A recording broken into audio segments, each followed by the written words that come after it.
à tous. On va commencer la conférence sur les contrats et statuts juridiques pour les médecins libéraux, donc présentée par Maître Adeline Richard, donc à qui je laisse la parole. Bonjour. Bon, enchantée de pouvoir vous faire une petite présentation sur les aspects juridiques pour les médecins libéraux. Alors, l'idée de cette présentation, c'est pas du tout de vous faire une présentation théorique où vous allez repartir avec la tête farcie. C'est pas du tout ça. En fait, l'idée est de vous donner quelques clés, quelques clignotants sur les points sur lesquels vous devrez être attentif dans le cadre de votre installation en libéral. Donc, on va partir du remplacement, même si je vais faire simple, mais c'est souvent le premier statut que vous êtes amené à connaître. Puis après, on va aller sur les différents statuts pour aller jusqu'aux différentes structures et contrats que vous allez connaître dans le cadre d'une association, d'une installation. L'idée, c'est que ce soit interactif. Bonjour. L'idée, c'est que ce soit interactif, donc n'hésitez surtout pas. Bonjour. En même temps, Karine ne m'a pas donné le go pour y aller, donc peut-être que d'autres personnes vont arriver. Donc n'hésitez pas si vous avez des questions à poser, il n'y a pas de mauvaises questions, il n'y a pas de questions bêtes si vous voulez nous faire partager ou vos interrogations ou votre situation, n'hésitez pas. Et donc, oui, je ne me suis pas présentée. Bon, non, je me présente quand même. Donc, Adeline Richard, je suis avocate au barreau à Nantes. J'interviens exclusivement pour les professions libérales et réglementées depuis longtemps maintenant, en fait, depuis une vingtaine d'années. Et je conseille les différentes professions libérales et notamment les médecins dans le cadre de leurs projets d'association, de restructuration.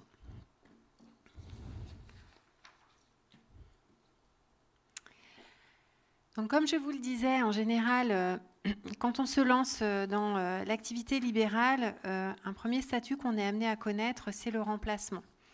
Alors, est-ce que, je vois pas tout le monde, est-ce que, qui a déjà goûté au statut du remplacement? Ah ouais, donc vous êtes des pros, ok, donc je vais aller vite.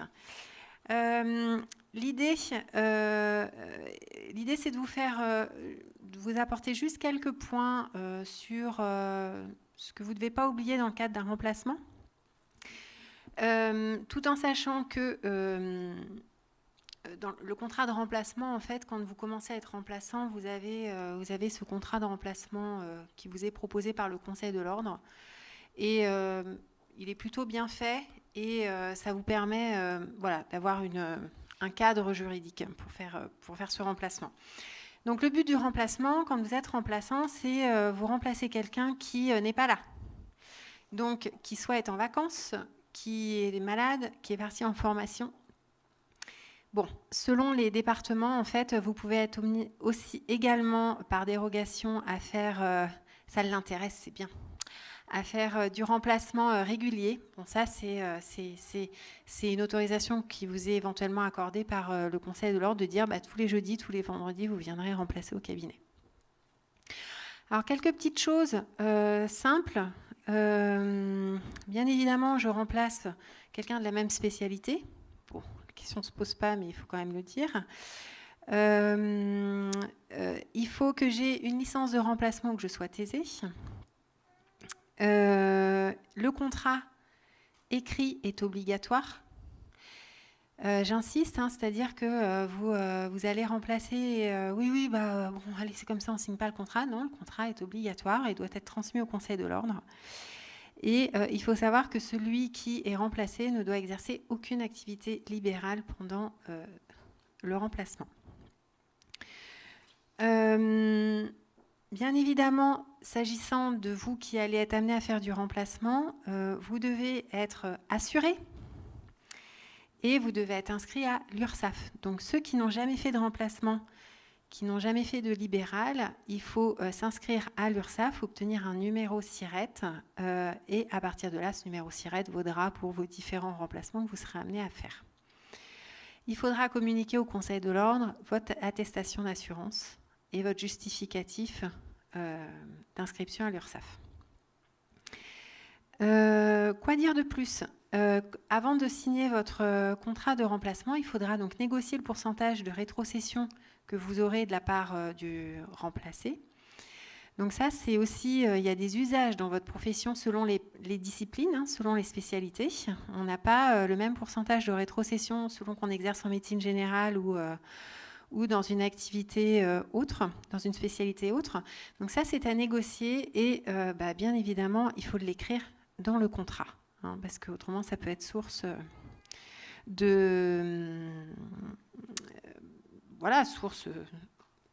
source de difficultés quand on finit le contrat. Et un point qui est important, puisqu'en plus j'en ai parlé à l'un d'entre vous pendant les rendez-vous privés, la clause de non-réinstallation. Il faut que vous soyez vigilants avec ça. On n'est pas au pays des bisounours. Vous faites du remplacement et peut-être que vous allez avoir d'autres projets de collaboration, d'installation dans la même région. Et quelquefois, dans le contrat que vous signez une interdiction de réinstallation avec un certain périmètre et une certaine durée. Et ça rend les choses un peu compliquées quand vous voulez vous réinstaller dans ce même secteur. Donc, quand vous signez votre contrat de remplacement, il faut que vous soyez attentif à ce que vous signez, que la clause de non-concurrence ne soit pas trop large géographiquement, trop longue dans le temps, puisque autrement, en fait, vous serez tenu par cette clause. Et dernière chose, en fait, quand vous êtes remplaçant, les patients que vous voyez, c'est pas votre clientèle personnelle, ça reste bien la clientèle, la patientèle du praticien que vous remplacez. Est-ce que sur le contrat de remplacement, j'ai pas envie de passer trop de temps parce que c'est pas forcément le contrat sur lequel on va aller beaucoup, mais je vois qu'il y a déjà une question. Oui.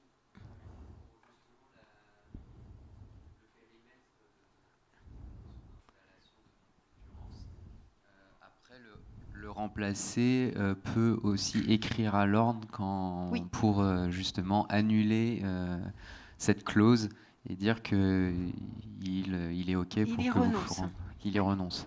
Tout le monde a entendu le début ou pas ? Parce que vous n'aviez pas le micro, c'est pour ça. En effet, il y a la clause de non-concurrence qui est prévue dans le contrat, qui est large, et en effet, les gens n'ont pas trop fait attention, etc. Au final, celui qui a fait le remplacement voudrait se réinstaller. En effet, d'un commun accord entre les praticiens, il peut très bien être le remplacé peut renoncer à la clause qu'il avait mise dans le contrat. Et dans ces cas-là, il n'y a plus de souci. C'est aussi bien quand on s'est mis d'accord en amont, mais en effet, ça peut être une possibilité. Oui. La clause de non-concurrence, non, tout en sachant que du coup, si vous ne mettez rien dans le contrat, dans le Code de la santé publique, il y a une clause de non-concurrence. Donc, si vous souhaitez qu'il n'y en ait pas d'un commun accord entre le remplacé et le remplaçant, il faut mettre spécifiquement dans le contrat, le remplaçant et le remplacé déclarent ne pas indiquer, ne pas mettre de clause de non-concurrence. Puisque si vous ne mettez rien, ça veut dire qu'on se réfère au Code de la santé publique. C'est vraiment le point sur lequel il faut être attentif. Oui, au final, je vois qu'il y a plein de questions sur le contrat de remplacement. Allez-y. Vous aviez une question ?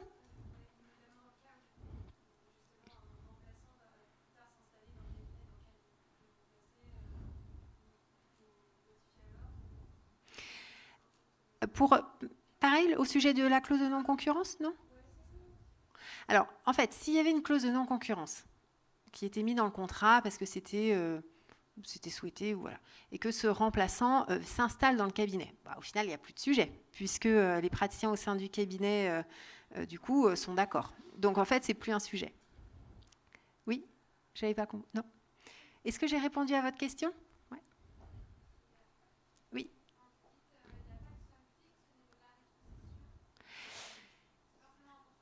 Alors, non, au final, chacun fait ce qu'il veut, mais les usages et le principe veulent que c'est souvent un pourcentage du chiffre d'affaires. Mais dans certaines disciplines, c'est un prix à la vacation. Donc, on a tendance à conseiller un pourcentage du chiffre d'affaires qui est fait par celui qui a remplacé, en disant, moi j'ai été ton remplaçant, j'ai généré 100, Donc, le médecin remplacé va me reverser, alors c'est selon les disciplines, 80%, 70%, 90%. Mais en effet, on peut imaginer avoir des contrats de remplacement avec une rétrocession fixe. Tu fais 2 demi-journées, je te paye tant de la demi-journée ou tant de la vacation. Voilà, les deux sont tout à fait valables. Après, ça pose un problème, mais on ne va peut-être pas rentrer dans les détails, ça pose un problème si j'ai des remplacements de longue durée, notamment des remplacements réguliers. Avec des prix à la journée ou à la demi-journée et que les contrats durent relativement longtemps. Moi, j'ai vu 2 problématiques où en fait, on a eu tendance, les instances ont eu tendance à ne pas être très contentes et à vouloir requalifier le contrat en contrat de travail. Parce qu'on avait du coup une rémunération en fait fixe, puisqu'il n'y avait plus cette question de pourcentage de chiffre d'affaires. Donc, soit parce que c'est un contrat ponctuel. Alors, par exemple, je vous donne les médecins radiologues, quand ils ont des remplaçants, c'est un prix à la journée ou à la demi-journée, par exemple. Toujours. Chez les médecins généralistes, ce n'est pas un sujet, c'est toujours un pourcentage de rétrocession. C'est très clivant par rapport à la spécialité à laquelle vous exercez. Vous êtes dans quelle spécialité ? Ouais. Souvent, vous rencontrerez un pourcentage en fonction du chiffre d'affaires. Je ne dis pas toujours, mais souvent. Et puis, il y a certains secteurs où vous allez en fait avoir 100% des honoraires que vous aurez réalisés parce que vous êtes dans une zone un peu complexe, désertique, et que le médecin est trop content de vous avoir. Mais on arrive dans des situations comme ça. Oui.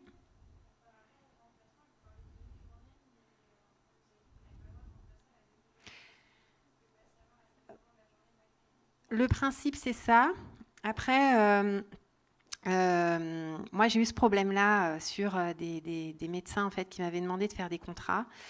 Et j'ai réussi à faire passer les contrats. En mettant du coup que le médecin travaillait le mercredi matin pour un tel et le mercredi après-midi pour un tel. Voilà. J'ai peut-être eu de la chance, je ne sais pas. Ouais. C'est une obligation de transmettre au Conseil de l'Ordre. D'ailleurs, tous vos contrats, alors j'aurais dû commencer par ça, tous les contrats professionnels, que ce soit un contrat de remplacement, un contrat de collaboration, un contrat d'association, doivent être transmis au Conseil de l'Ordre. Tous. Et le principe, dans le mois qui suit sa signature. Vous avez... Oui ? Alors, le principe, en fait, ce qui se passe, c'est que je ne peux remplacer un médecin que si ce médecin n'est pas là. Okay ? Donc, si le médecin n'est pas là le matin, je peux le remplacer. D'accord ? Le problème est plus, du coup, vis-à-vis notamment des caisses, où si le médecin remplacé est là le matin et vous le remplacez l'après-midi, en fait, les caisses ne peuvent pas voir au final s'il est là, pas là. On a l'impression que vous êtes tous les deux là. D'accord ? Parce qu'on ne sait pas si vous avez travaillé le matin ou l'après-midi. Et donc, il y a eu une directive qui a dit, de toute façon, je ne peux pas, c'est pas possible par demi-journée parce que c'est compliqué. Voilà. Sauf qu'en fait, c'est pas très juste parce qu'au final, ça peut vraiment exister. Donc, il faudrait redemander au Conseil de l'Ordre, mais à mon sens, si vous mettez bien les horaires, je remplace le matin et pas l'après-midi. Moi, je vous dis, je les fais passer. J'avance parce qu'on a plein de choses à voir. D'autres questions ?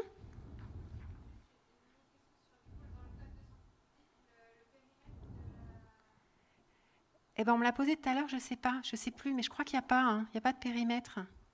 Je regarderai tout à l'heure. Non, il n'y a pas de périmètre. Par contre, c'est pour les contrats. Il y a une clause de non-concurrence dans les remplacements pour les contrats de plus de 90 jours. Oui. Non, pour les contrats de plus, il faut que je vérifie. Pour les contrats de plus de, je ne sais plus. Je vais vous redire. Oui, 90 jours, 3 mois, c'est ça. 3 mois. Mais par contre, il n'y a pas de périmètre et de durée. Durée 2 ans, c'est pas ça ? C'est ça, 2 ans. Vous voyez. Et par contre, le périmètre, Alors, de toute façon, pour qu'une clause de non-concurrence soit valable, il faut qu'elle réponde à 3 critères. Qu'elle soit déterminée dans l'espace géographique, qu'elle soit limitée dans la durée, le temps, et qu'elle soit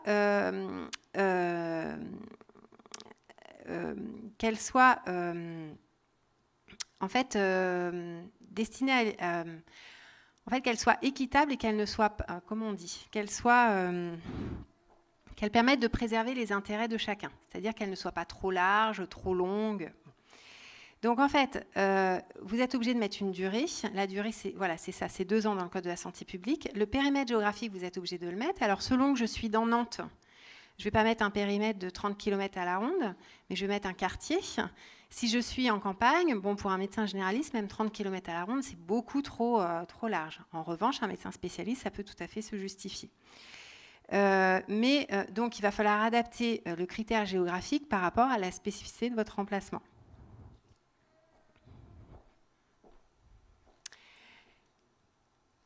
Alors, la collaboration, qui a testé déjà la collaboration ? Libérale, je parle. Personne ? Ah. Qui est-ce qu'envisage de faire un contrat de collaboration ? Ouais ? Bon, oui, j'ai eu des questions ce matin quand même. Donc, la collaboration libérale, il faut savoir qu'en fait, ça ne fait pas si longtemps que ça a été mis en place. Enfin, ça commence, mais ça a été mis en place en 2005. Ça n'existait pas avant. Et le contrat de collaboration, contrairement au remplacement, le contrat de collaboration, j'ai un médecin qui va signer un contrat avec un autre médecin qui va être collaborateur libéral. Les 2 médecins peuvent travailler ensemble. En remplacement, le remplacé est obligé de ne pas travailler en libéral. En contrat de collaboration, les collaborateurs peuvent travailler ensemble. Donc, en fait, le contrat de collaboration, il a été fait pourquoi à l'époque ? Il a été fait parce que, en fait, c'était un peu violent pour les médecins, c'est-à-dire qu'ils avaient ou le remplacement ou l'association. Et il y avait en fait, du coup, cette phase qui était un peu difficile parce qu'il y avait certains médecins qui n'étaient pas prêts à s'associer et qui avaient besoin de plus de temps. Et le remplacement, tel que je vous l'ai décrit tout à l'heure, c'est en principe fait pour remplacer quelqu'un qui est en formation, maladie, congé, mais pas sur le long terme. Donc, la collaboration, en fait, elle avait ça comme objectif. Donc, c'est réellement un contrat qui permet à un médecin de se dire « je rentre dans un cabinet, je suis collaborateur, je vais être tenu à des droits et obligations, mais je ne suis pas obligé de m'associer. » Donc, ce contrat de collaboration, il obéit à certaines règles. Donc, ce que je vous disais, le collaborateur et le médecin titulaire peuvent travailler en même temps. Bon, ok. Je fais un contrat à durée déterminée ou indéterminée. Voilà. Donc, tu vas être mon collaborateur pendant 3 mois ou on va faire un contrat à durée indéterminée. Mais si je fais un contrat à durée indéterminée, il faut absolument que je dise comment je résilie le contrat. Si je ne veux plus travailler avec le collaborateur, je dois lui indiquer que je ne souhaite plus travailler avec lui, voilà, clairement, et je dois respecter un préavis. Ça ne peut pas être du jour au lendemain. Donc, le contrat doit vraiment prévoir tout ça. Alors, le 3e point, je vous l'ai mis parce que c'est ce qui était prévu dans la loi. Ce contrat de collaboration, il a été fait pour permettre aux médecins collaborateurs de se tester dans un cabinet en vue d'une association, d'une succession professionnelle. Donc ça, c'est l'esprit de la loi. Mais dans la pratique, vous pouvez faire un contrat de collaboration sans avoir forcément comme objectif de vous associer.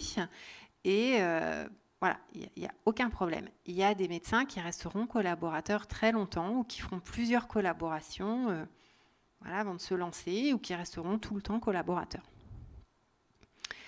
Le collaborateur libéral doit être assuré pour cette activité. Oui, ok, d'accord. Voilà, vous exercez votre activité libérale.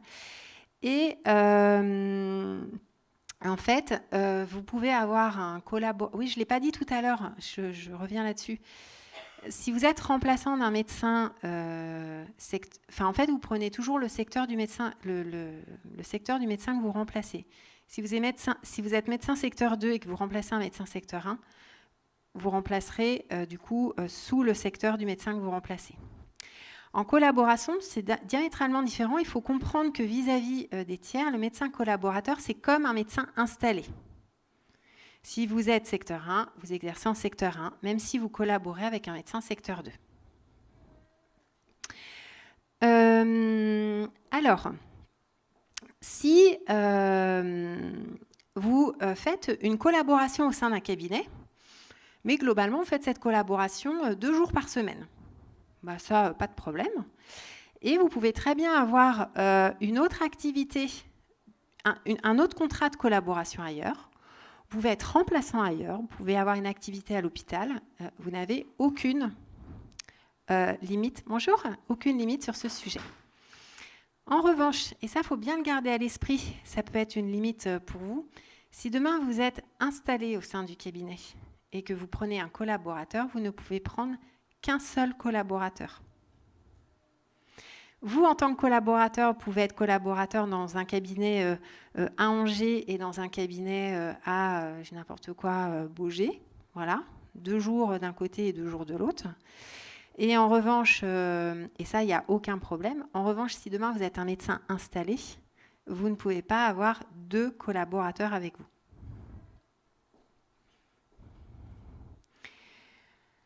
Alors, le contrat de collaboration, ça fonctionne à l'envers de ce que vous connaissez pour le contrat de remplacement. Je vous ai dit tout à l'heure, le contrat de collaboration, le collaborateur, c'est comme si c'était un médecin installé. Donc, si c'est comme si c'est un médecin installé, donc le collaborateur libéral perçoit ses honoraires. Et ensuite, il verse une redevance au médecin titulaire du cabinet. Donc là, ça marche un peu à l'envers. Tout à l'heure, j'étais sur un pourcentage de 80-20. Et ben, le médecin collaborateur va percevoir 100% des honoraires et va reverser, par exemple, 20% de redevance au médecin titulaire. Alors, je dis 20%, mais on va se rapprocher de 50% pour certaines disciplines où il y a beaucoup plus de matériel. C'est très variable. Donc, alors, cette redevance de collaboration... Alors, moi, c'est vraiment... C'est mes habitudes. En remplacement, je parle de rétrocession. En collaboration, je parle de redevance. Bon, ça, c'est mon côté un peu rigide. Mais peu importe. La redevance de collaboration, en fait, elle s'exprime souvent, mais pas toujours, mais souvent, en pourcentage des honoraires. Donc, je perçois des honoraires, je suis collaborateur, je perçois des honoraires et du coup, je vais verser une redevance au titulaire du cabinet et c'est X% du chiffre d'affaires que j'aurais fait. Mais on peut en effet rencontrer des contrats où le montant, ça ne l'intéresse pas beaucoup. Hein. Ouais. Tu viens avec moi ? Là, ouais. Bon, ben voilà, il lui fallait le spectacle, en fait, je ne sais pas. Donc, souvent, ça s'exprime en pourcentage des honoraires, mais quelquefois, en fait, il y a une adaptation de cette redevance. Et du coup, on peut avoir des contrats qui prévoient que c'est un pourcentage, mais qu'il y a du coup un plafond. Cette redevance ne dépassera pas tel montant, quoi qu'il en soit. On peut imaginer un certain nombre d'adaptations. Alors, vous pouvez être déclaré en tant que collaborateur libéral, en tant que médecin traitant des patients. Et alors, il est dit dans les textes, c'est très clair, que vous pouvez développer votre clientèle personnelle. Et donc, qu'est-ce qu'on tire comme conclusion de ça ? C'est que, et j'ai eu cette question-là pendant les rendez-vous privés, c'est qu'on ne peut pas vous opposer une clause de non-concurrence dans votre contrat de collaboration. La règle est la suivante, c'est que le collaborateur libéral a la possibilité de développer sa clientèle personnelle. Et donc la contrepartie de ça, c'est que le collaborateur ne peut pas se voir opposer une clause de non-concurrence. Alors, avec une petite nuance, qui n'est pas toujours reprise, mais qui est quand même assez claire, c'est qu'on pourrait imaginer imposer une clause de non-concurrence, on va dire, légère au collaborateur libéral. Je donnais un exemple ce matin. J'ai eu un client qui est cardio, qui envisage de s'installer à la clinique Tassini en qualité de collaborateur. Et s'il part, bon, voilà, ses confrères pourraient lui imposer une petite clause de non-concurrence, à savoir ne pas se réinstaller à la clinique Tassini. Mais en revanche, ses confrères ne pourraient pas lui imposer de ne pas se réinstaller sur Angers. Ça, ce serait cassé. Et c'est la grosse différence. Donc, moi, j'ai quand même vu pas mal de contrats de collaboration. Il y avait ces clauses de non-concurrence. Il faut savoir que, non, en fait. Est-ce que vous avez des questions par rapport à ce contrat ? Oui. Alors, je pense que ça a été fait à l'époque parce qu'on voulait éviter d'abuser de ce système. En fait, l'esprit de la loi était que le collaborateur libéral, on a autorisé statut pour permettre à ce collaborateur de se lancer en vue d'une association. Et comme en fait l'idée était là, c'est de se dire, il n'y a pas de raison que le médecin il ait 2 collaborateurs parce que du coup, le médecin ne doit pas rester à terme collaborateur. Il doit s'associer. Donc l'esprit est là. Il faut savoir aujourd'hui que selon les conseils de l'ordre, en fait, il y a des dérogations qui peuvent être accordées, notamment dans des zones où c'est complexe, en fait, où il manque vraiment de gens, de médecins, et les médecins ne veulent pas s'installer. Le Conseil de l'ordre est enclin à accepter qu'il y ait plusieurs collaborateurs pour des besoins de santé publique. Voilà. D'autres questions ?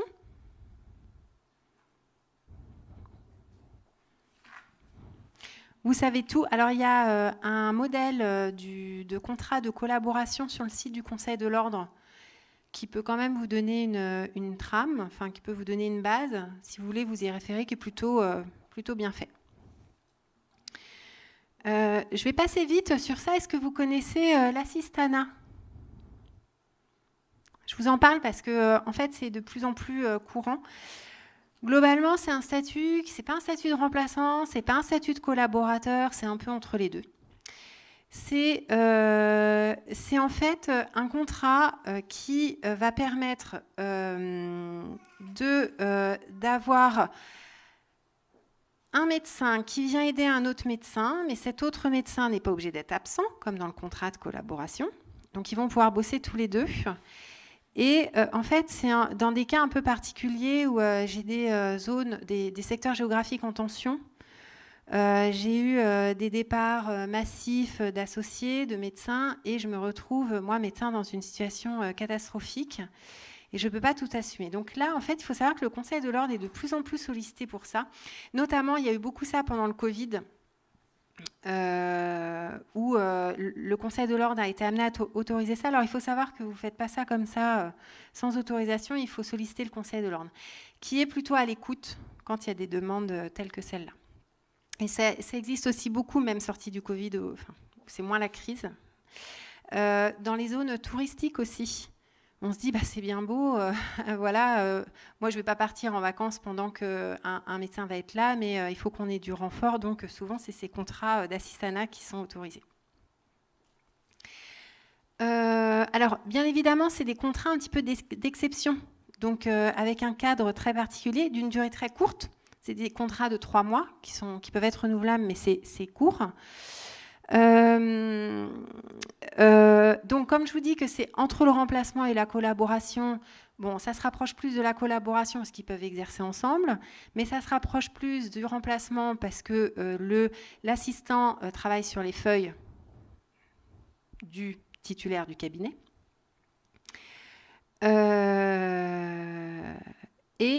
Du coup, si j'ai un assistant qui est médecin secteur 1 et que le titulaire du cabinet est médecin secteur 2, l'assistant travaillera sous secteur 2.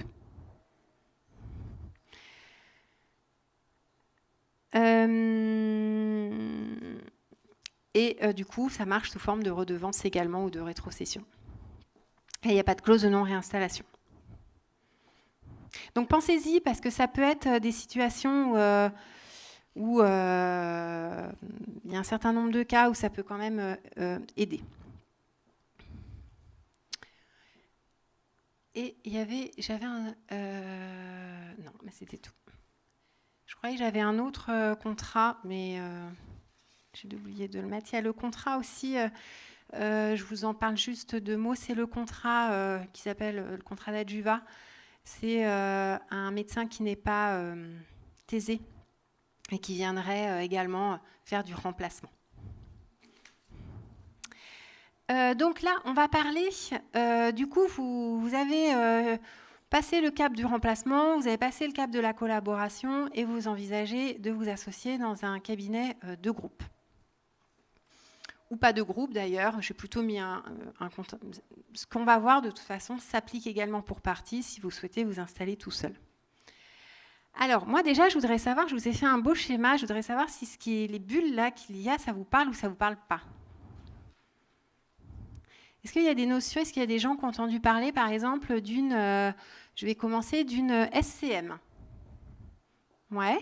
Vous faites partie d'une SCM aujourd'hui? Tout juste. Ah, bah alors vous allez me dire, je vais vous laisser la parole alors sur la SCM.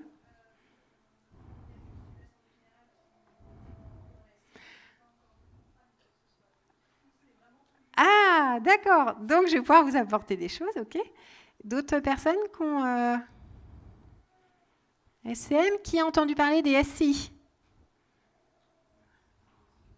Ouais, Société civile immobilière un peu, ouais. Un contrat d'exercice en commun? J'espère bien. J'espère bien. Autrement, attention. Hein. Une société d'exercice libéral? Personne? Si? Ouais. Non, mais vous en avez entendu parler? C'est ça. Ouais, ok. Les CISA? Société interprofessionnelle de soins ambulatoires? Et les CPTS? Bon, ok. Bon, l'idée, c'est quoi? L'idée, c'est que je vous fasse un peu un tour d'horizon de ça, sans vous farcir la tête, encore une fois, hein, mais que, en fonction du groupe dans lequel, de l'association que vous allez choisir ou du projet professionnel que vous allez choisir, vous allez rencontrer tout ou partie de ce type de structure. Et l'idée de ce petit point que je vous fais, c'est que vous ayez les clignotants en tête, que vous ayez des choses qui vous rappellent à l'ordre, des points d'attention que vous aurez dans le cadre de votre projet. Hein. Donc, ce sur quoi je vais commencer, en fait, pour vous faire une présentation déjà très simple, le médecin donc, est au milieu et du coup, s'il s'associe dans le cadre d'un groupe avec d'autres médecins ou d'autres professionnels de santé, le plus souvent, je dis bien le plus souvent, il va être amené à faire une société civile de moyens. On va voir à quoi ça sert. La société civile de moyens, c'est parce que si je suis dans un même local avec d'autres professionnels de santé, il faut bien que je partage un loyer, il faut bien que je partage l'électricité, il faut bien que je partage le personnel de secrétariat. Et donc, j'ai besoin de ce type de structure. Ensuite, si je suis dans un groupe aussi avec plusieurs professionnels de santé, je vais peut-être avoir envie d'acheter mon immeuble. Et si j'achète mon immeuble, je vais à plusieurs, donc je vais faire une société civile immobilière, ça porte bien son nom, qui va loger l'immeuble et je vais être associé de cette SCI, donc quelque part, copropriétaire, j'aime pas trop ce terme parce que c'est pas le vrai terme, mais on va être associé dans une seule et même structure pour porter l'immobilier. Ensuite, le contrat d'exercice en commun. Souvenez-vous bien de ce nom, c'est le contrat de mariage. Moi, je considère que c'est le contrat socle d'un exercice de groupe. Voilà, c'est vraiment le contrat important. La structure d'exercice, on va en parler. Les professionnels de santé peuvent être amenés à exercer sous plusieurs types de structures, soit en exercice individuel, soit en société individuelle ou en société à plusieurs. Et ça, en fait, vous aurez une décision, un choix à faire quand vous vous installerez. Et après, ces deux structures, la CISA et CPTS, c'est donc la CISA, Société interprofessionnelle de soins ambulatoires, et CPTS, Communauté professionnelle territoriale de santé, c'est des structures d'exercice coordonnées ou avec des nouveaux modes de rémunération associés à ces structures. Alors, je vais commencer par la SCM. Donc, la SCM, en fait, elle a un objet, c'est la mise en commun des moyens. Je ne fais pas de SCM si je suis tout seul, puisque je mets en commun des moyens. Et cette SCM, en fait, elle va mettre en commun les moyens, mais je mets en commun les moyens que j'ai envie de mettre en commun. C'est-à-dire que si, par exemple, dans votre structure, vous décidez que toute la déco et tous les investissements que vous faites dans votre cabinet de consulte, c'est vous qui les payez, pas la SCM, bah, très bien. Si, au contraire, vous dites que tout ce qui est au sein du cabinet, c'est payé par la SCM, bah, ça peut être également comme ça. Donc, ce que je veux dire, c'est que la mise en commun des moyens, ça peut être à géométrie variable selon le type de cabinet. Voilà. Donc, il va falloir qu'on décide déjà dans une SCM qu'est-ce qu'on met en commun et qu'est-ce qu'on ne met pas en commun. Bon, première chose. Et ensuite, il va falloir qu'on décide, notamment, de plusieurs choses, mais de ces moyens communs, comment je répartis ce coût, en fait, entre les professionnels de santé. Il faut savoir que cette SCM, ce n'est pas que entre médecins. Ça peut être entre médecins de même spécialité ou de spécialités différentes, et ça peut être également entre médecins et des paramédicaux, des professionnels de santé. Donc, je peux avoir des médecins, des podologues, des infirmiers, des kinés, et ça, il n'y a aucun problème. Alors, il n'y a aucun problème. Il n'y a aucun problème, juridiquement. Après, voilà, la contribution aux charges de chacun doit être vue avec attention parce que tout le monde n'a pas les mêmes capacités contributives, tout le monde n'a pas les mêmes besoins, les professions ne travaillant pas de la même manière. Alors là, je vous ai fait un peu de fiscalité. Pareil, hein, c'est pour que vous ayez ça à l'esprit. Il y en a qui font déjà une 2035. Oh, je vais parler. Donc. Si vous êtes... alors, bon, c'est vraiment très schématique. J'aurais dû vous mettre à l'écran une déclaration. En fait, si vous êtes en cabinet de groupe avec une SCM, la SCM, c'est simple, c'est une déclaration... en fait, la déclaration, il y aura une déclaration fiscale chaque année à faire. Et en fait, dans cette déclaration fiscale, on reprendra toutes les charges qui ont été payées par la SCM. Bon. Et ensuite, je vais avoir la quote-part qui est affectée à chacun. Donc, globalement, j'ai un loyer à l'année, sur toute la surface, j'ai un loyer de 50 000 €. Et nous sommes 4 associés et nous partageons le loyer un quart chacun. Et bah, du coup, j'aurai ma petite ligne où moi, on m'affectera 12 500 € de loyer à l'année, etc., etc. Donc, il faut comprendre que du coup, la SCM fiscalement a sa propre déclaration fiscale qui s'appelle chacun son petit numéro, c'est comme ça. Si vous faites votre déclaration d'impôt sur le revenu, c'est la numéro 2042. Et ben, la déclaration de la SCM, ça s'appelle la 2036. Et dans cette 2036, on va y voir donc toutes les charges que la SCM aura payées, ainsi que les clés de répartition. On y reviendra après, si vous voulez, là-dessus, selon le type de structure que vous mettrez en place. Alors, là, vraiment, vous avez vu, je n'ai pas mis de clignotant, mais c'est vraiment les points de vigilance. Donc, les points de vigilance, c'est quand vous rentrez dans une SCM, en fait, à quoi vous devez faire attention ? Vous entendez ? Donc, les choses sur lesquelles vous devez absolument faire attention dans les statuts, c'est notamment les conditions d'entrée et de sortie des associés. Les conditions d'entrée, c'est à quelle majorité, comment est décidée l'intégration d'un nouvel associé. Est-ce que tout le monde doit être d'accord ? Est-ce que c'est une majorité des 2/3 des associés ? Et ça, c'est hyper important. Si moi, on m'impose un associé que je n'ai pas du tout envie de voir parce que c'est une majorité des 2/3 et que je ne suis pas d'accord, mais que ma voix, au final, on est 3 associés et que je suis celui qui ne veut pas, ça va peut-être me faire grincer des dents. Bon. A contrario, les conditions de sortie, on doit être également attentif à ça, parce que les conditions de sortie, si les statuts disent... de toute façon, du jour au lendemain, tu peux partir, tu peux sortir, tu peux ne plus participer aux charges. Les associés qui restent risquent de grincer des dents aussi. Donc, on doit être attentif à ces règles, du coup, d'entrée et de sortie, parce que la vie n'est pas un long fleuve tranquille. Il faut accepter qu'il y ait des associés qui sortent et des associés qui rentrent. Mais il faut aussi préserver l'intérêt du fonctionnement global de la structure et que, dans le cas d'une sortie d'associés, il y a un délai suffisamment long pour qu'on puisse s'organiser. Et dans le cas de l'entrée d'un associé, on doit s'assurer qu'on ait une validation des associés. Que si c'est une majorité des 2/3, ça a bien été vu comme ça, que oui, ok, on accepte d'intégrer un nouvel associé et qu'éventuellement, il y a un associé qui ne veuille pas. exemple, sur 3 associés, on n'accepte que la voix de 2 associés sur 3 prime.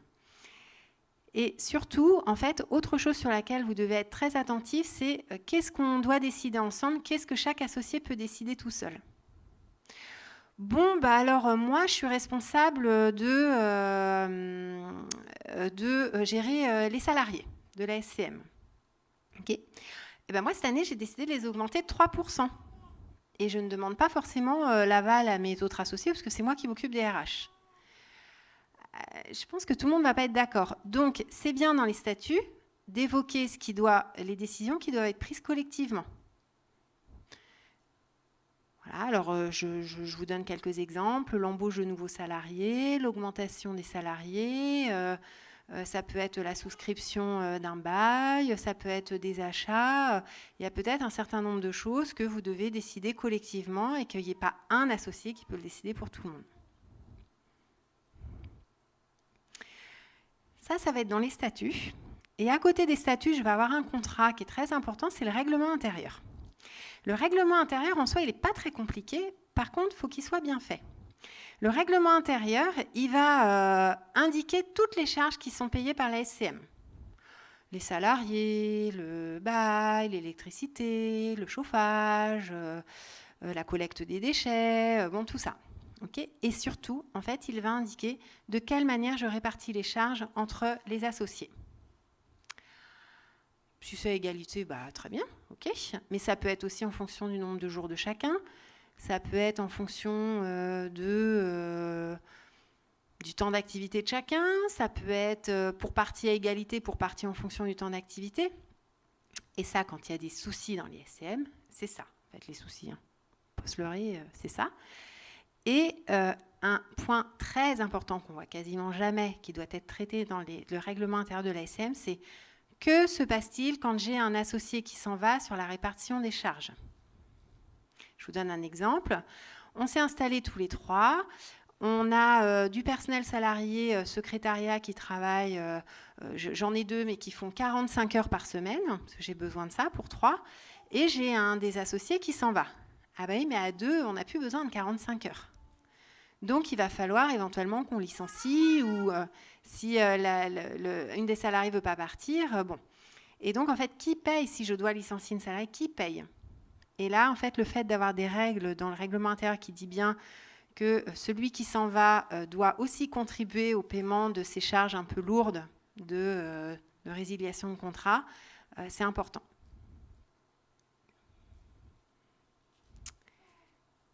Est-ce que c'est à peu près clair, ce que je vous dis? Est-ce que vous avez des questions? Oui.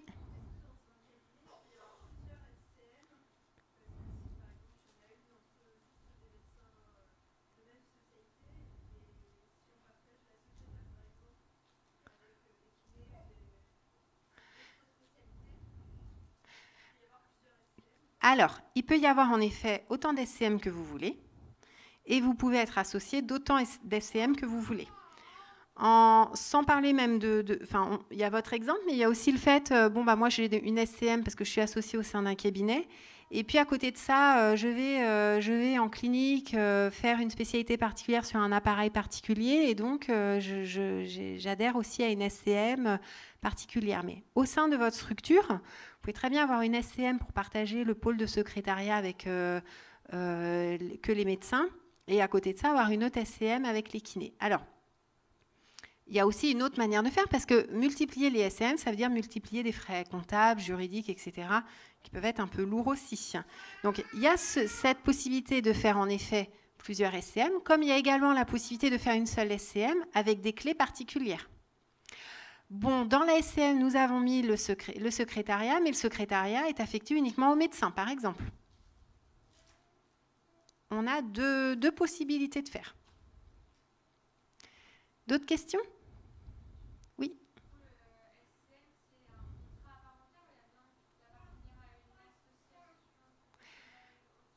Alors, la SCM, c'est une société à part entière. C'est une société civile de moyens. Alors, qui dit appartenir à une société, c'est qu'en effet, j'ai un contrat de société. Donc, dans ce contrat de société, en fait, j'ai des droits et des obligations. Je peux rentrer dans la société, du coup, si j'ai été agréée. J'ai un nombre de voix de vote, j'ai un pourcentage de vote dans cette société. J'ai des droits d'être présent à l'Assemblée générale parce que je suis associée, etc., etc. C'est un contrat à part entière, la SCM.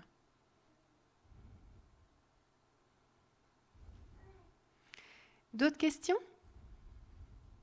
Par rapport à votre projet, ça... Pour l'instant, ça passe? Ça passe, tant mieux. Enfin...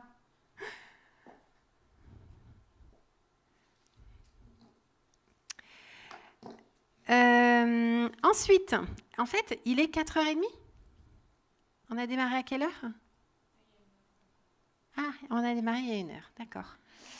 On va faire très vite alors. Contrat d'exercice en commun. Le contrat d'exercice en commun, je vous ai dit, c'est votre contrat de mariage. Donc le contrat d'exercice en commun, c'est là où, du coup, il va falloir parler de toutes vos règles de fonctionnement. Qu'est-ce que je fais? Est-ce que j'ai le droit de prendre des congés comme je veux ou est-ce que c'est bien qu'on s'auto-remplace? Est-ce que je peux partir en congé 6 mois l'année? Est-ce que si je pars en congé 6 mois l'année, je suis tenue de contribuer aux charges? Est-ce que si je pars en formation, je peux partir en formation quand je veux? Si je suis malade, est-ce que je continue à contribuer aux charges? Est-ce que s'il y a un nouvel associé qui arrive, est-ce qu'il est tenu à une période probatoire? Enfin, on voit bien qu'on rentre dans le fonctionnement un peu interne, mais qui est important, en fait, qui met un cadre, qui est plus ou moins rigide, hein, voilà, que vous déciderez vous-même. Il peut y avoir pas du tout de contrat. Moi, je ne devrais pas dire ça, parce qu'en principe, le contrat est obligatoire, mais certains cabinets n'ont pas de contrat. Ou un contrat très très souple, et puis au contraire, il y a des gens qui entendent de mettre un cadre assez précis parce que ça les rassure. La société civile immobilière. Juste, je vous ai dit, l'immobilier, c'est pour l'achat des locaux immobiliers. Vous avez vu, là, il y a un gros point d'attention. Si vous faites une SCI pour l'achat d'immeubles professionnelle, elle est à connotation professionnelle.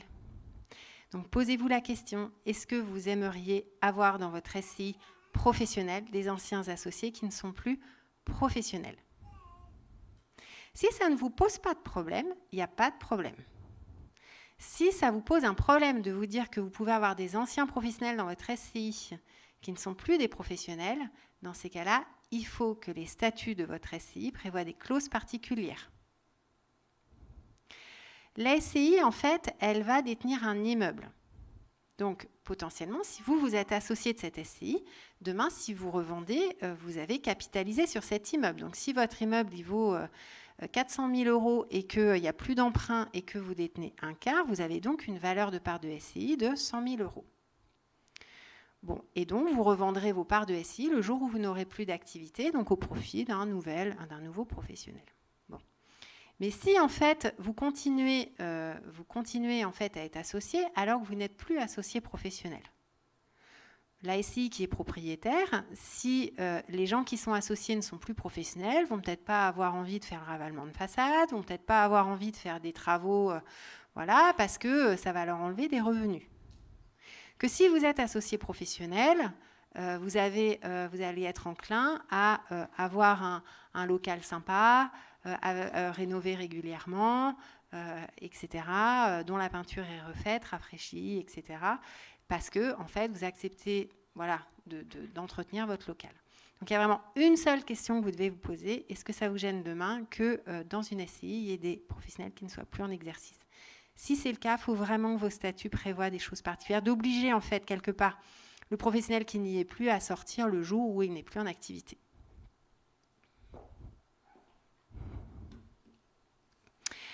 Comme il ne me reste pas beaucoup de temps, voilà, je comptais vous parler des sociétés d'exercice, des CISA, des CPTS. On va faire différemment. Qu'est-ce que vous aimeriez que je vois là? S'il nous reste, on va dire, 10 minutes ou un quart d'heure. Est-ce qu'il y a des sujets particuliers? Est-ce que vous préférez que je traite de la société d'exercice libéral? Est-ce que vous voulez que je vous parle plutôt de la CISA? Est-ce que vous voulez plutôt que je vous parle de la différence entre l'entreprise individuelle et la société d'exercice? Qu'est-ce que vous aimeriez? Société d'exercice? Qui veut que j'en parle? Oh là là, bon, il y a une grosse demande, alors on y va. On va faire ça. Ah bah ça tombe bien. Alors, société d'exercice, vous connaissez quoi comme société d'exercice?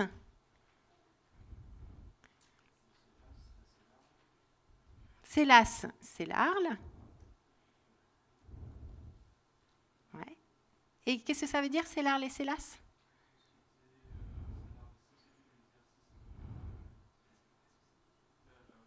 Bien, votre copine, elle a soufflé. Et la CELAS? Société d'exercice libérale par action simplifiée. Bon. Alors, ce qu'il faut comprendre, c'est que ces sociétés d'exercice, ça peut être un mode d'exercice pour vous tout seul, et ça peut être un mode d'exercice à plusieurs associés. Si c'est la société d'exercice, je l'utilise pour moi tout seul, c'est parce que je vais faire un choix, en fait, de régime fiscal. Je suis tout seul, attention, je peux être en groupe, mais je perçois seul mes honoraires. Si je suis en groupe de 4 associés, j'ai une SCM pour partager les moyens. Maintenant, vous êtes pro sur les SCM, mais chacun perçoit ses honoraires. Je peux décider de les percevoir soit parce que je suis restée en entreprise individuelle, soit parce que j'ai fait une société d'exercice libérale. Et cette société d'exercice libérale, dans ces cas-là, c'est moi tout seul qui suis associé. Alors vous allez me dire pourquoi je fais une société d'exercice libérale? Parce qu'il peut y avoir des raisons fiscales et financières qui font que je préfère être en société d'exercice libérale. Donc il y a la société d'exercice libérale qui va être un choix de gestion lié à mon exercice à moi. Et il y a la société d'exercice libérale à côté de groupe, où cette société d'exercice libérale de groupe, en fait, j'ai 4 médecins qui décident de travailler ensemble, qui décident de mutualiser leurs honoraires et leurs charges.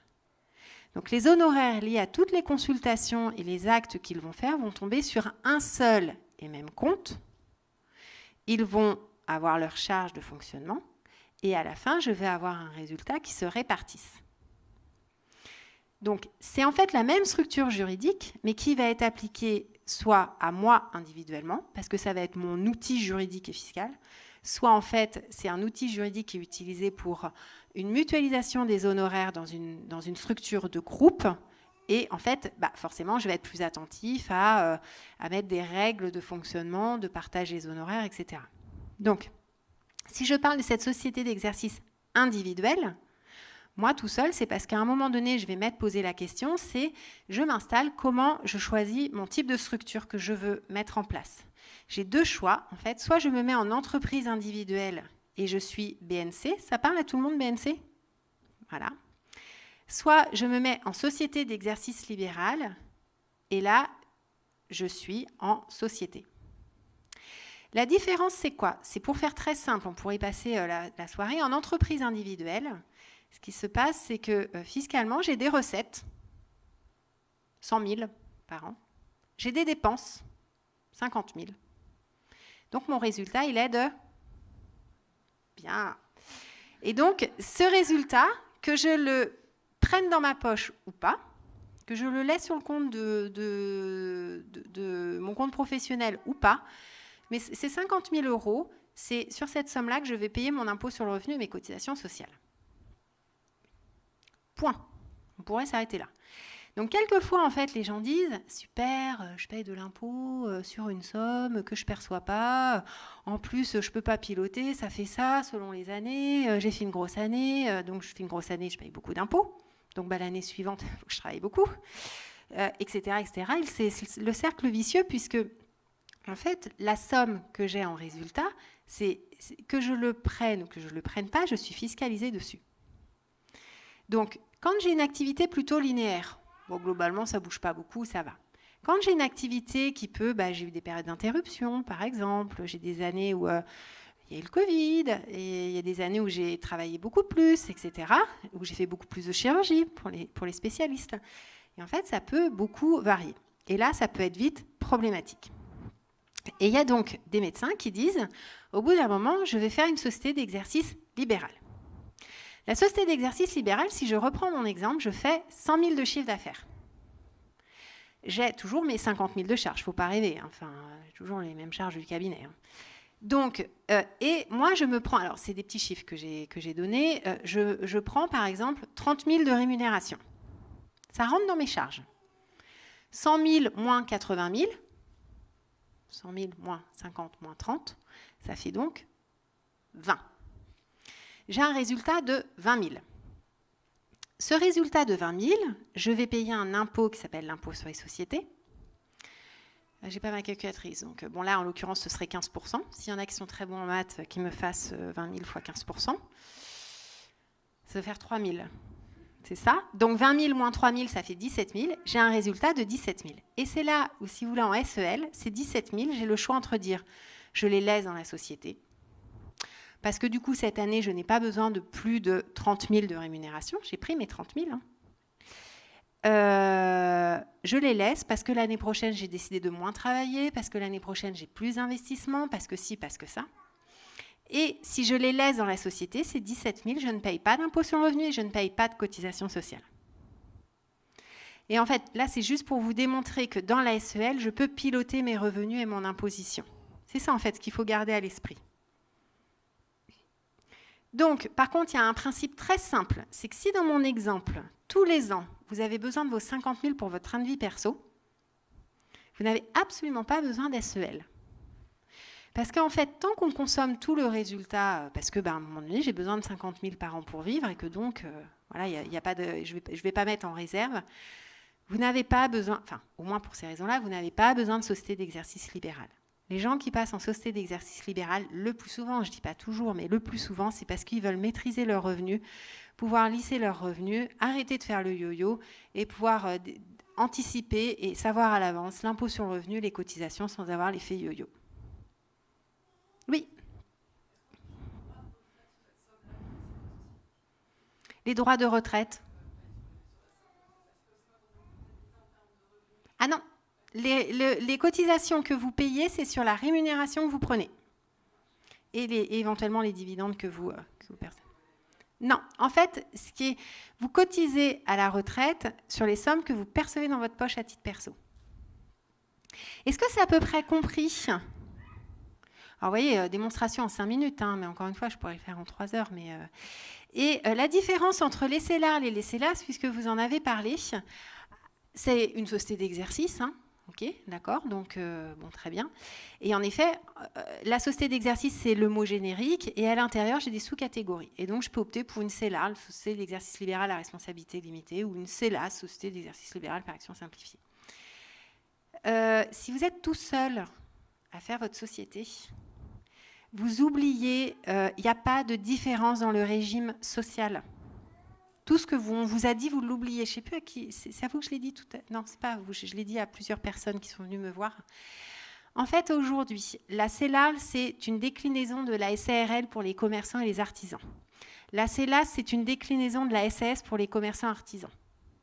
Si vous avez un dirigeant d'une SAS qui perçoit de la rémunération, il va être au régime des salariés. Il va payer ses cotisations aux caisses des salariés. Si vous avez un dirigeant de SARL, il va payer ses cotisations au régime des travailleurs non salariés.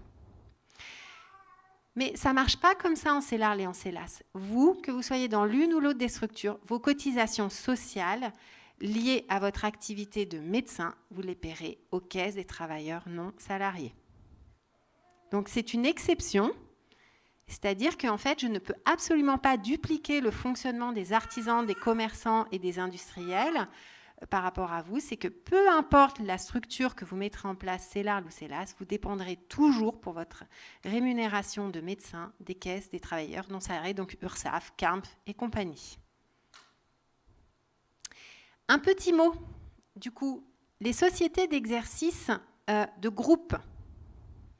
Je ne sais pas si j'ai fait une diapo dessus. Les sociétés d'exercice de groupe. Oui, si, j'ai fait une petite diapo. Non, oui. Les sociétés d'exercice de groupe. Donc, je vous ai dit, les sociétés d'exercice de groupe, c'est je mutualise mes honoraires et mes frais. Enfin, plusieurs professionnels mutualisent leurs honoraires et leurs frais.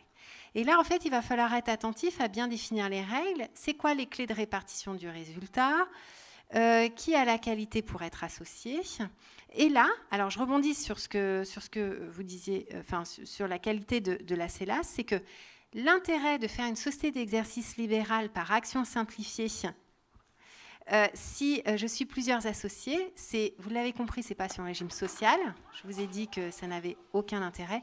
En revanche, la CELAS peut avoir un intérêt parce que j'ai une liberté dans l'écriture des règles de fonctionnement totale. A contrario, dans une CELAL, en fait, le carcan, il est beaucoup plus rigide. Donc, si j'ai une société à plusieurs associés, vraiment, les points d'attention sont ceux-là. C'est que qui peut être associé dans la société ? Est-ce que des anciens associés qui n'exercent plus peuvent rester ? Ah, et ça vous choque, mais les règles sont comme ça. Si je ne mets pas de limitation, des anciens associés peuvent rester. Est-ce qu'il y a un associé, dans certaines circonstances, qui est obligé de sortir de la structure ? Il est malade depuis 18-24 mois, est-ce qu'il est tenu de sortir de la structure ? Il a passé 67 ans, est-ce qu'il est obligé de sortir de la structure ? De même, est-ce qu'il continue à toucher sa rémunération si il est malade ? Est-ce que s'il s'absente, il prend des congés beaucoup plus que ce qu'on a prévu ? On avait dit que c'était entre 6 et 8 semaines et il n'en a rien à cirer, il en prend 15. Est-ce qu'il continue à être rémunéré pendant ces congés supplémentaires ? Bah oui, de toute façon, les problèmes financiers, c'est là où on se fâche. Hein. Comment ? Oui, dès qu'on parle de sous. Et puis l'organisation interne de l'activité, et puis aussi, qu'est-ce que je fais payer par la société commune ? Mes cotisations sociales facultatives, etc., etc. Donc là, ça nécessite, je vous ai mis en bas, il faut vraiment s'attacher à la qualité de la rédaction des documents juridiques. Est-ce que sur la société d'exercice, vous avez des questions ? Oui.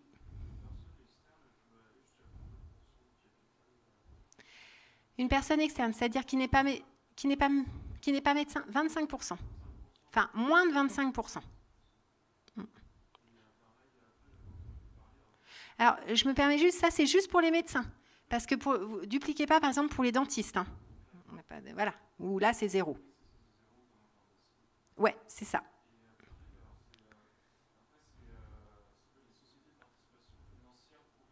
Oui. Oui. Oui.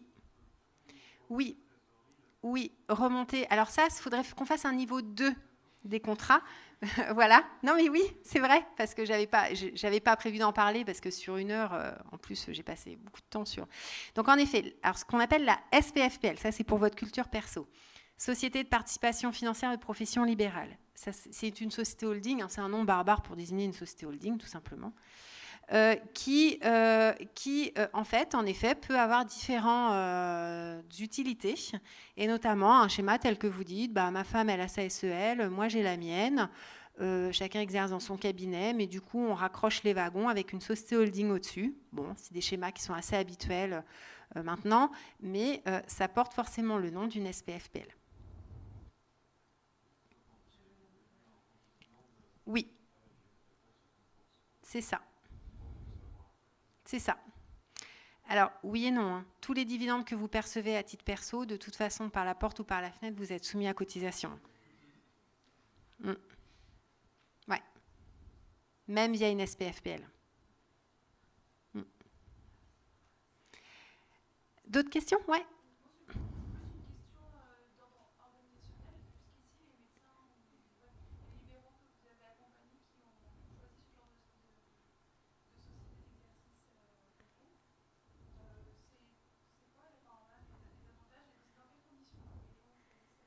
C'est-à-dire mutualiser entre les différents médecins ? Ouais. Alors, du coup, c'est une question de projet professionnel. C'est-à-dire que soit les gens, ils sont... Alors, individualistes, ce n'est pas dans le mauvais sens du terme, hein, on s'entend. C'est-à-dire, moi, je fais mes consultes, je fais mon activité, je veux percevoir les honoraires liés à mon activité. Je n'envisage pas de partager un projet. Soit les gens sont plutôt de dire, mais moi, en fait, alors je vais vous donner l'exemple d'un médecin. Un médecin était seul, voilà, déjà en SEL tout seul, et il dit, mais moi, je veux faire intervenir un associé. Alors, il y en a un qui faisait le genou, parce qu'ils étaient orthopédistes. Alors, il y en a un qui faisait le genou, puis l'autre qui voulait plutôt faire le coude. Enfin, voilà. Et puis, il dit, super, en faisant intervenir mon nouvel associé, moi, désormais, je me concentre plus sur le genou, et mon nouvel associé va se concentrer sur le coude. Donc, super, chacun va faire la discipline qu'il va vouloir, mais on va être une structure commune, où on va partager nos honoraires. Si un patient arrive et il veut se faire opérer du coude, il ira voir le docteur Intel. Et si il veut se faire opérer du genou, il ira voir l'autre docteur. Il faut vraiment avoir une philosophie dans ce sens-là. C'est de dire, je ne vais pas aller regarder dans la gamelle de l'autre. Parce qu'en faisant ça, j'ai un autre groupe aussi de gynéco. Il y en a qui font l'écho, il y en a qui font la chir, il y en a qui font de la consulte. Et de toute façon, il y a des activités plus ou moins rémunératrices. Mais en fait, les gens qui sont dans des SEL de groupe se disent, nous portons un projet commun. Et en fait, c'est notre diversité qui fait la force. Et donc, toi, tu peux faire une activité plus rémunératrice et moi un peu moins. Mais on a envie de mutualiser nos honoraires, pas forcément totalement les égaliser, mais parce qu'on croit à cette complémentarité de nos activités. C'est vraiment une question de valeur. Il ne faut absolument pas essayer de faire une société où on mutualise les honoraires si on est vraiment dans un esprit individualiste. Ça ne sert à rien. Et moi, je dis toujours, le projet juridique, on écrit par rapport à votre projet professionnel. C'est-à-dire que votre projet professionnel, vous devez l'avoir mûri, vous voyez, tel que je vous l'explique. C'est-à-dire que le client, il verbalise ce qu'il veut ou ce qu'il ne veut pas. Et après, on construit le projet juridique. Mais on fait des structures super de partage honoraire où ils sont 4-5 associés et en fait chacun a plus ou moins sa spécialité et ils sont complémentaires et ils partagent les honoraires pas forcément à égalité mais pas forcément en fonction du chiffre, ils ont certaines clés et ils ont une vraie complémentarité. D'autres questions ? Oui, allez-y. Ah oui, je suis passée vite parce que c'est ringard maintenant. Voilà. Alors, les sociétés d'exercice, en fait, on en a deux types. On a les sociétés civiles professionnelles et on a les sociétés d'exercice libéral. Donc, ce que j'appelle société d'exercice, c'est à la base, la première notion de société d'exercice, c'est je mutualise à plusieurs les honoraires entre plusieurs professionnels. Et en fait, la première société qui a existé, c'était la société civile professionnelle. Ça date de 1966. Ça date, hein. Okay. Et voilà. Et la société d'exercice libéral, elle est apparue en 1990. Et sauf que la société d'exercice libéral, elle a été faite à la fois pour un fonctionnement à plusieurs associés, mais aussi pour un associé. Et en fait, ce qui s'est passé, c'est que la société civile professionnelle en 1966, c'était la révolution, c'était super, son mode de fonctionnement était génial. Mais quand la SEL est apparue en 1990, si vous voulez, elle a emporté quasiment l'unanimité des gens qui cherchaient une société d'exercice. Parce que, alors pour faire simple, la société civile professionnelle, si vous avez des problématiques financières, que vous faites de mauvaises affaires dans votre société, on va aller vous chercher sur votre patrimoine personnel. Que si vous êtes en société d'exercice, on ne peut pas aller vous chercher sur votre patrimoine personnel. Et puis le carcan juridique qui était devenu très rigide en fait. Donc, faut comprendre qu'elle existe toujours, que c'est dans des cas très très particuliers, vraiment très particuliers, où on la met en place. Moi, je ne sais pas, l'année dernière, j'ai peut-être dû en mettre une ou deux en place, mais vraiment pour des cas très, très, très particuliers. Il y avait une question.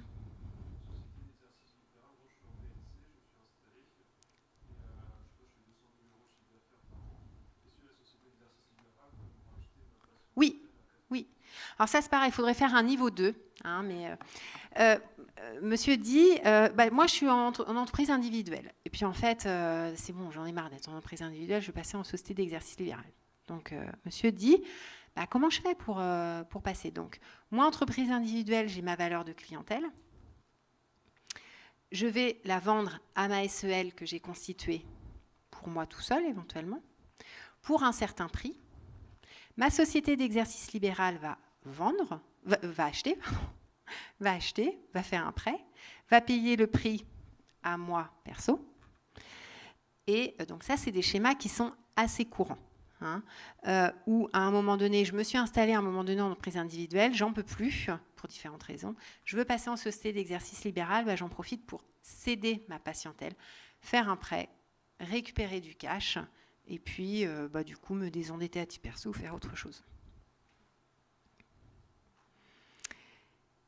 Alors, j'ai dépassé, je pense, largement le temps.